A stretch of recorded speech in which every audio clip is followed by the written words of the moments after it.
For 34-year-old Harleen Kaur, life revolves around her two sons. Her day starts and ends with them.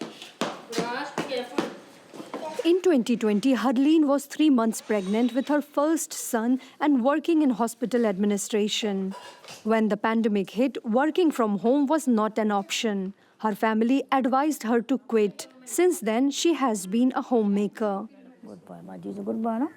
In a family of 5, including her husband, father-in-law and sons, she is responsible for taking care of everyone. At 8 a.m, I drop the older one off at school. After that, I wake the younger one up, prepare milk for him, get him ready. All this goes on until midnight. I prefer to finish everything earlier, but I can't manage it. Working women in India have the right to 6 months of paid maternity leave. It is one of the most progressive policies in the world, but in this patriarchal society, women are expected to take on a majority of caregiving responsibilities, hindering their ability to return to work. I do 60 to 70% of the childcare because my husband comes home in the evening.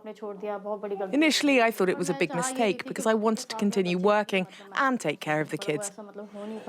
Although Harleen says her priority now is her children, she admits missing her work life.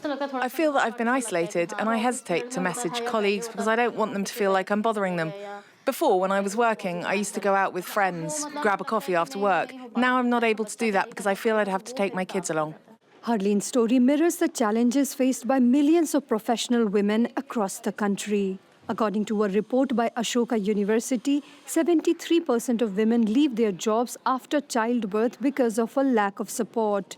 In recent years, many Indian companies have introduced policies to help women resume work after childbirth, as in the case of Priya Kapoor.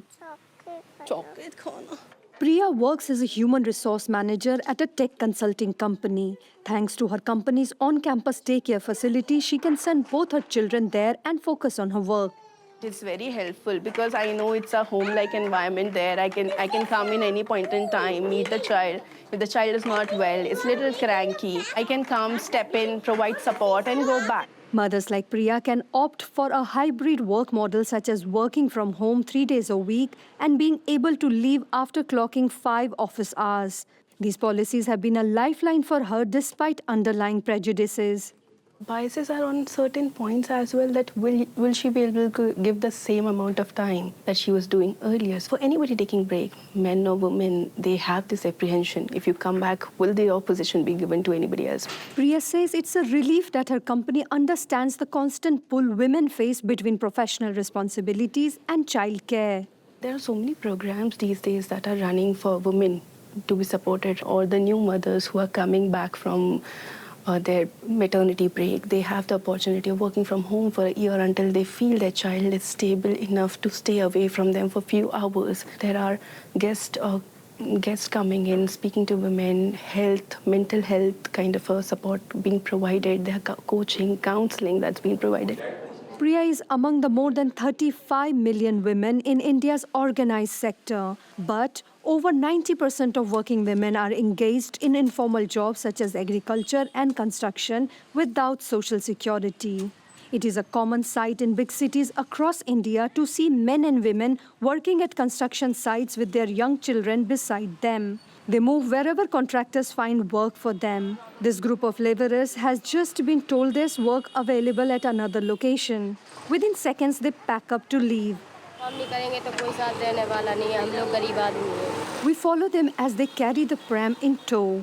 Outside a mall, Kaushalya and her husband have been asked to make pavement. They have no choice than to bring their 12-year-old daughter and 7-month-old son on the side. Kaushalya earns €3 daily wage, supplementing her husband's 5, a vital income for families living on the margins.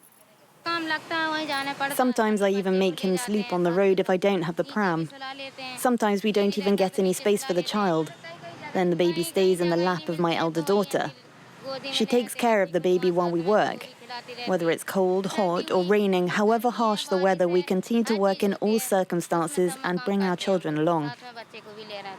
In a poor neighborhood of Nebsarai in New Delhi, men earn up to 100 euros a month, mostly as street vendors, while women earn around 60 as domestic help, like Kirti Devi, who has 4 children.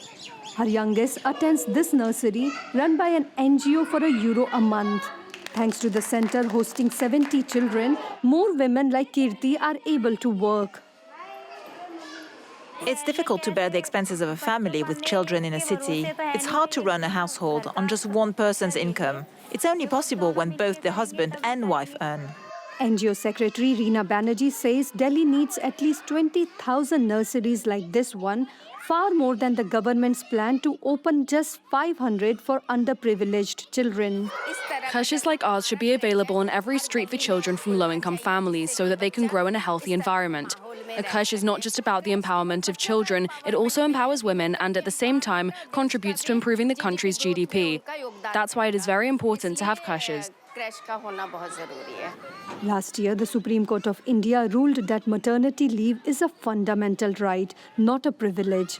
But without a deeper cultural shift, women will continue to carry the double burden of work and care.